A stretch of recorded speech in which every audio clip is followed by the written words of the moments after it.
बिस्मिल्लाहिर्रहमानिर्रहीम। आज हम स्टार्ट करेंगे unit number 3 matrices and determinants से। तो सबसे पहले हमें पता होना चाहिए कि मैट्रिक्स क्या होता है। Matrix is a rectangular array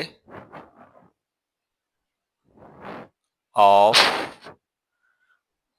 number symbols or expressions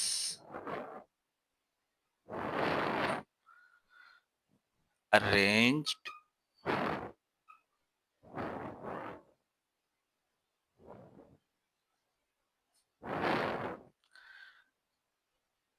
in rows and columns,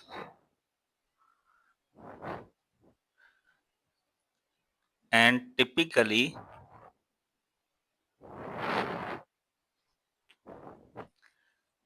enclosed in parentheses or brackets. तो ये है हमारे पास मैट्रिक्स की डेफिनेशन कि मैट्रिक्स क्या है। रेगुलर अरेंजमेंट है एरेस का रेक्टेंगुलर फॉर्म में, और उसके अंदर हम क्या लिखेंगे, नंबर्स लिख सकते हैं, सिंबल्स लिख सकते हैं, कोई एक्सप्रेशन हो सकता है। और किस में लिखेंगे, पैरेंथेसिस या ब्रैकेट्स में। एग्जाम्पल 5 3 1 2 0 9, ये एक मैट्रिक्स है। अब इसमें आप देखें तो दो रोज हैं। पहली रो है जिसमें एलिमेंट्स हैं 5 3 1, और दूसरी रो है इसमें एलिमेंट्स हैं 2 0 9। और अगर इसके कॉलम्स की बात करें तो आपको पता है कॉलम वर्टिकल होता है, तो इसमें 3 वर्टिकल कॉलम्स हैं। और हमने कहा कि इसको पैरेंथेसिस या ब्रैकेट्स में एनक्लोज्ड करते हैं। तो हमारी बुक में ये ब्रैकेट्स यानी स्क्वायर ब्रैकेट्स में इसको यूज किया गया है। बाज बुक्स में ये पैरेंथेसिस में भी इसको एनक्लोज किया जाता है। तो ये है हमारे पास इंट्रोडक्शन किसका, मैट्रिक्स का। इसकी प्लूरल क्या होती है, मैट्रिसेस। तो मैट्रिसेस क्या है, मैट्रिक्स का प्लूरल है। जी next, rectangular matrix. Rectangular matrix name से ही जाहिर है, रेक्टेंगल में क्या होता है, लेंथ और विड्थ डिफरेंट होती है। तो इसमें क्या डिफरेंट होगा, number of rows and number of columns. A matrix in which number of rows is not equal to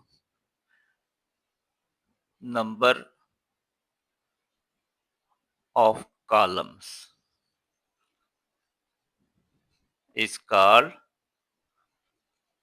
a rectangular matrix। Example क्या हो सकती है, 2 1 5 3 6 0। इसमें देखें रोज की तादाद कितनी है, बताएं जी। रोज कितनी है इसमें, एक ये रो है और एक ये रो है। तो रोज हो गई हमारे पास 2। कॉलम्स गिने तो 1 2 3। तो कॉलम्स की तादाद है 3। चूंकि ये दोनों इक्वल नहीं आए, डिफरेंट है, तो ये क्या कहलाएगा, रेक्टेंगुलर मैट्रिक्स। इसमें ये जरूरी नहीं है कि कॉलम्स की तादाद ज्यादा हो और रोज की कम हो, ये डिफरेंट भी हो सकते हैं। यानी कॉलम्स कम भी हो सकते हैं और रोज ज्यादा। मसलन 5 1 3 2 0 6। अब इसमें रोज कितनी है? 3 है और कॉलम्स कितने हैं? 2 है। ये भी हो सकता था जैसे हमने रो या कॉलम मैट्रिक्स एग्जांपल्स ली 1 5 9। अब इसमें देखें तो रोज की तादाद 1 है, कॉलम्स की तादाद 3 है, डिफरेंट है। तो ये भी क्या है? एक रेक्टेंगुलर मैट्रिक्स है। लेकिन याद करें हमने थोड़ी देर पहले रो मैट्रिक्स भी डिस्कस किया है, तो ये एक रो मैट्रिक्स भी है। क्यों? रोज की तादाद क्या है? 1 है। इसी तरह एक और एग्जांपल देख लेते हैं 3 3 5। इसमें रोज की तादाद 3 है, कॉलम की तादाद 1 है। डिफरेंट है, लिहाजा ये क्या होगा? Rectangular matrix. लेकिन चूंकि इसमें कॉलम 1 है तो लिहाजा ये कॉलम मैट्रिक्स भी है और रेक्टेंगुलर भी है। नेक्स्ट चलते हैं स्क्वायर मैट्रिक्स की तरफ। A matrix having equal number of rows and columns is called a square matrix. वो मैट्रिक्स जिसमें रोज और कॉलम्स की तादाद क्या हो? इक्वल हो, वो स्क्वायर मैट्रिक्स। नाम से ही जाहिर है स्क्वायर किसे कहते हैं? ज्योमेट्री में हम स्क्वायर कहते हैं ऐसी शेप को जिसकी लेंथ और विड्थ इक्वल हो। तो अब यहाँ लेंथ और विड्थ से मुराद क्या होती है? रोज और कॉलम्स की तादाद 5 1 1 3। इसमें रोज गिने तो रोज हैं 2, कॉलम्स गिने तो कॉलम्स भी हैं 2। इसका मतलब रोज और कॉलम्स की तादाद इक्वल है, लिहाजा ये क्या हो गया? ये एक स्क्वायर मैट्रिक्स हो गया। जी नेक्स्ट, नल मैट्रिक्स। नल से मुराद नथिंग, कुछ ना होना। तो अब इसमें मैट्रिक्स में नल मैट्रिक्स से क्या मुराद होगी? अ मैट्रिक्स ऑफ एनी ऑर्डर, यानी उसका लेंथ और विड्थ यानी रोज और कॉलम्स की तादाद कुछ भी हो। रोज और कॉलम्स की तादाद को हम ऑर्डर कहते हैं। तो a matrix of any order having all the elements, elements से मुराद क्या होगी? Entries, equal to 0 is called a null matrix। मसलन 0 0, ये एक नल मैट्रिक्स भी है और ये एक कॉलम मैट्रिक्स भी है। 0 0 0, ये क्या है? एक रो मैट्रिक्स भी है और नल मैट्रिक्स भी है। और अगर इनसे बड़े ऑर्डर्स की बात करें तो ये भी एक नल मैट्रिक्स है क्योंकि इसकी तमाम एंट्रीज 0 है। तो ऑर्डर कोई भी हो, जैसे इसमें आप देखें 1 रो और 3 कॉलम्स हैं, 2 रोज और 1 कॉलम है, 3 रोज और 3 कॉलम्स हैं।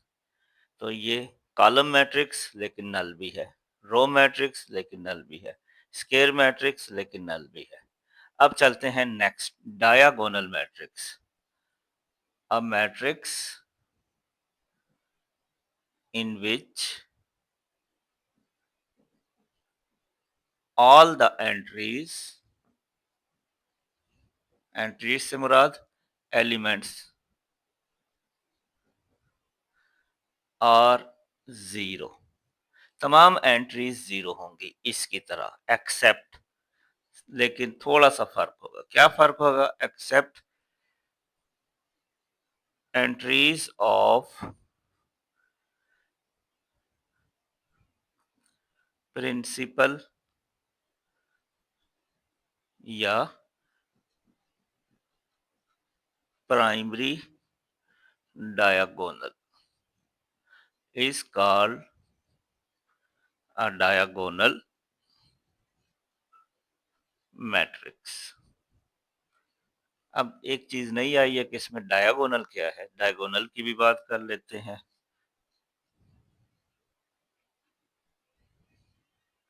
जैसे ज्योमेट्री में होता है एक कॉर्नर से दूसरे कॉर्नर तक जो लाइन हम, जैसे अगर हम ये स्केल ड्रा करें ए बी सी डी, तो ए से सी तक जो लाइन ज्वाइन कर रही है ये क्या है, इसका डायगोनल है।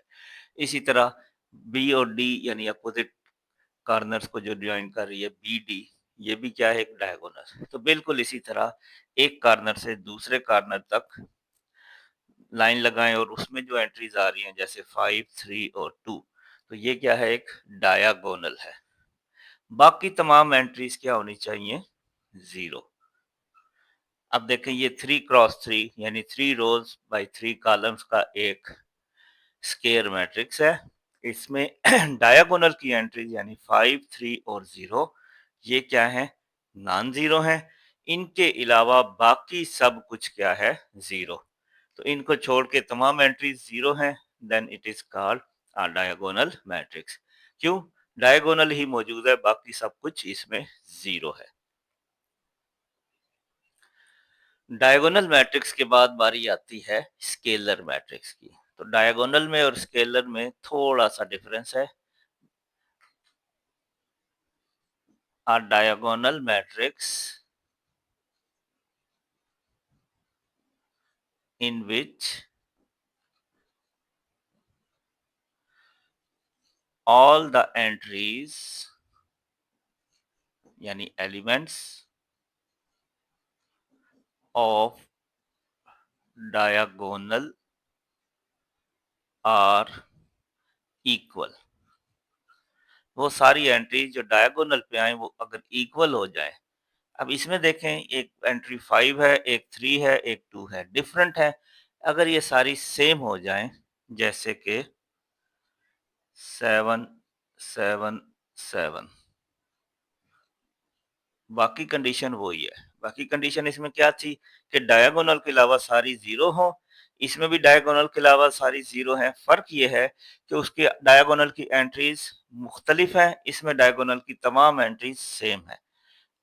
तो हमने क्या लिखा, all the entries of diagonal are equal and non zero. दूसरी बात क्या होनी चाहिए, वो नॉन जीरो भी होनी चाहिए। Is called a scalar matrix. Clear.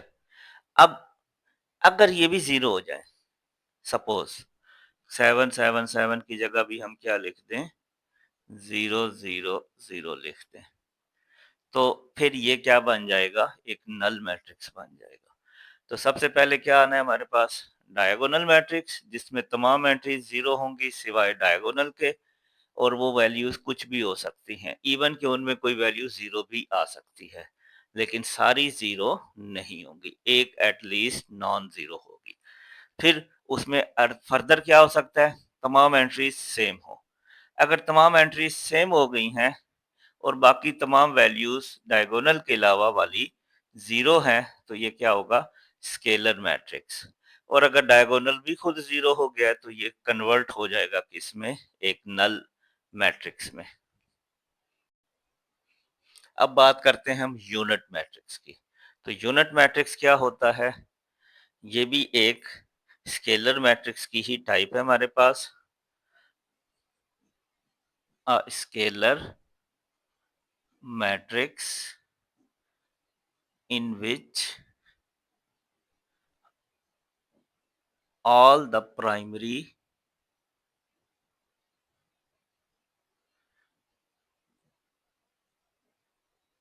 diagonal elements are equal to 1 are called, is called a unit matrix।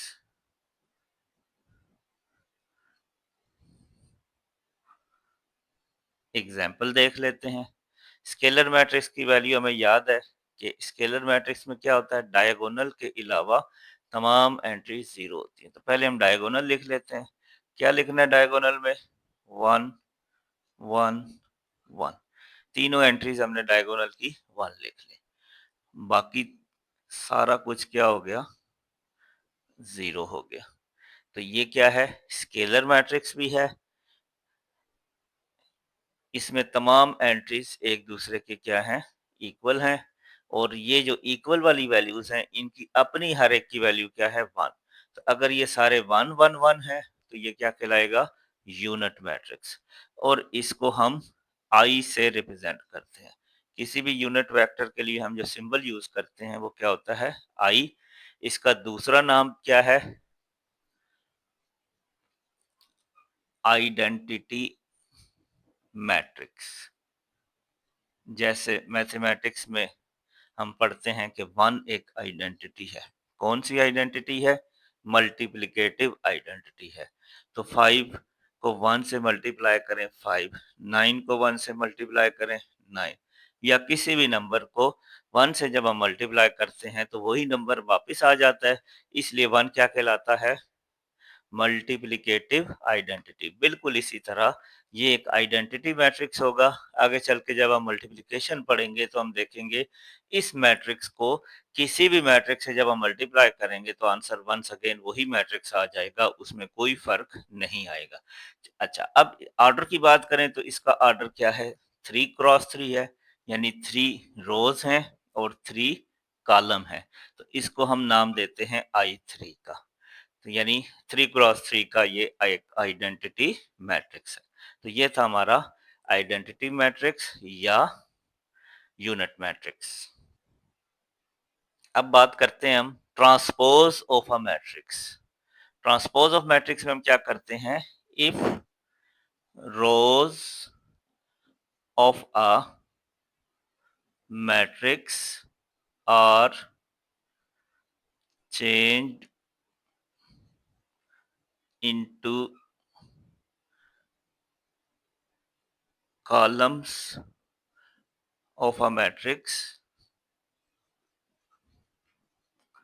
then it is called a transpose matrix. अब यहां हमने पहले किसकी बात की? रोज की। और उनको कन्वर्ट किस में किया? कॉलम्स में। सेम काम है, अगर हम कॉलम्स को रोज में बदल दें तो उससे भी वही चीज हासिल होगी। तो दोनों सूरतों में रिजल्ट सेम आएगा। दोनों सूरतों में जो प्रोसेस होगा उसके बाद जो हमें आंसर मिलेगा उसको हम क्या नाम देंगे? ट्रांसपोज। तो वंस अगेन इसको लिख लेते हैं। If columns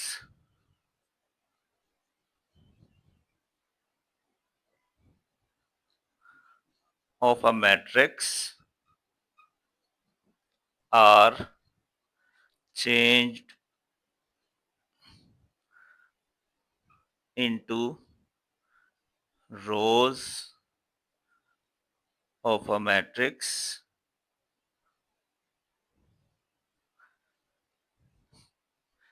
then it is called a transpose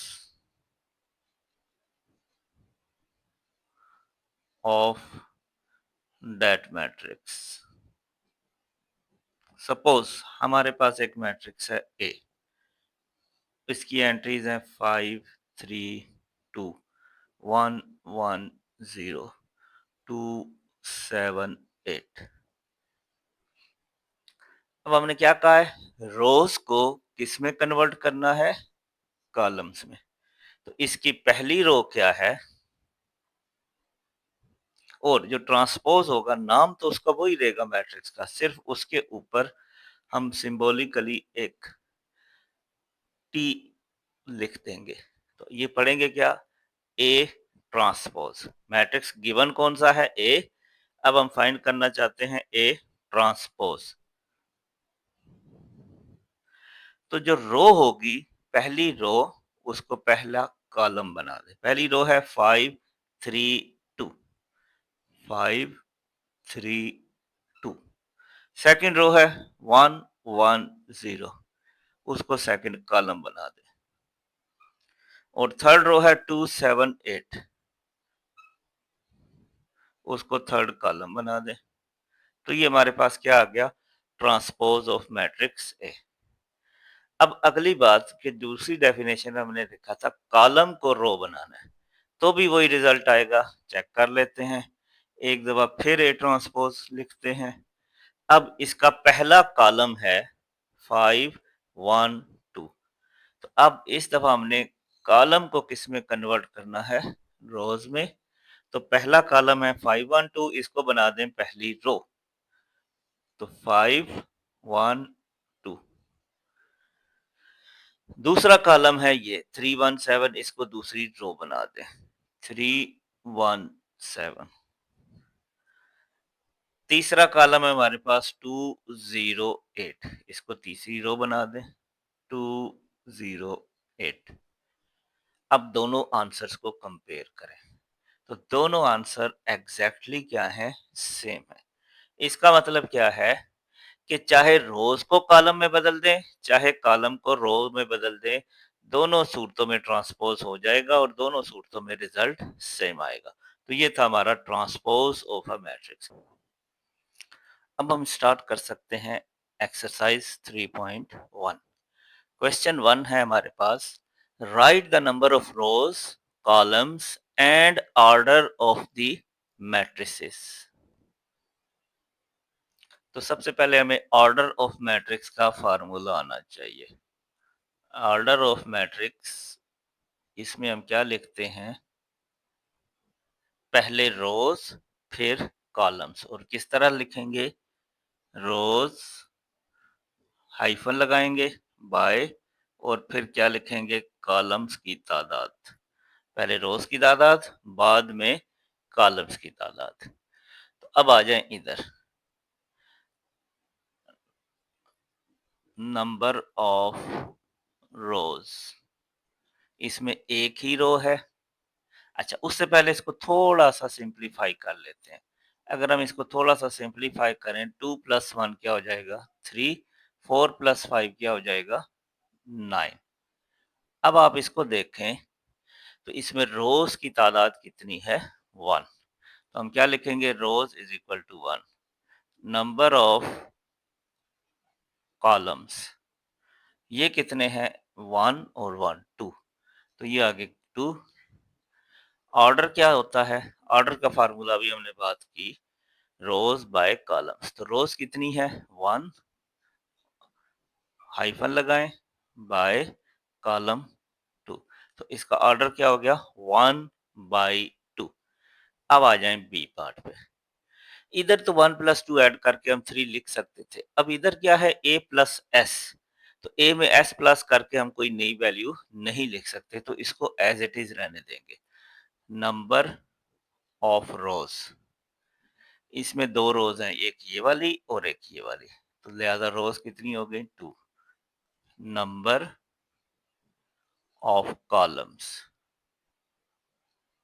ये कितने हैं, ये भी 2 है, तो ऑर्डर क्या हो जाएगा 2/2। यानी ये एक स्क्वायर मैट्रिक्स है किसका, 2/2 का। ये कौन सा मैट्रिक्स है, एक रेक्टेंगुलर मैट्रिक्स है। अब आ जाएं सी पार्ट की तरफ। 5 डिवाइडेड बाय 7, तो डिवीजन कर भी दें अगर हम, तो वो एक ही नंबर आना है, तो इसको हम एक ही नंबर कंसिडर करेंगे। तो रोज की तादाद कितनी है 1, number of rose, number of columns, column भी 1 है, तो ऑर्डर क्या हो जाएगा 1/1। ये भी आ गया आंसर। अब लास्ट पार्ट की तरफ, इसको बहुत ध्यान से करना है। इसमें आपने डिमास रूल भी याद रखना है। डिमास रूल क्या था, छोटी क्लासेस में आप पढ़ के आए हैं, डिवीजन, मल्टीप्लिकेशन, एडिशन, सब्ट्रैक्शन। ये एक तरतीब है जिसमें आपने चलना होता है। तो अब यहाँ पे हमारे पास दो ऑपरेशंस है, मल्टीप्लिकेशन भी है और एडिशन भी है। पहले किसकी बारी आएगी, मल्टीप्लिकेशन की, लिहाजा पहले मल्टीप्लाई कर लें। 2 वन जा 2, 2 वन जा 2 हो जाएगा, तो ये बन गया हमारे पास 4 प्लस 2 प्लस 5। अब तीनों को ऐड कर लें, 4 और 2 6, 6 और 5 11, तो ये आ गया हमारे पास 11। अब आप इसके number of rows and columns लिखेंगे, तो number of rows is equal to, कितनी रोज है, एक ही रो है, ये 1 1 नहीं है, ये 11 है, तो लिहाजा रोज की तादाद 1। नंबर ऑफ कॉलम्स ये भी 1 है, लिहाजा ऑर्डर क्या हो गया इसका, 1 बाय 1। तो ये था हमारा क्वेश्चन नंबर 1। अब हम स्टार्ट करते हैं क्वेश्चन नंबर 2।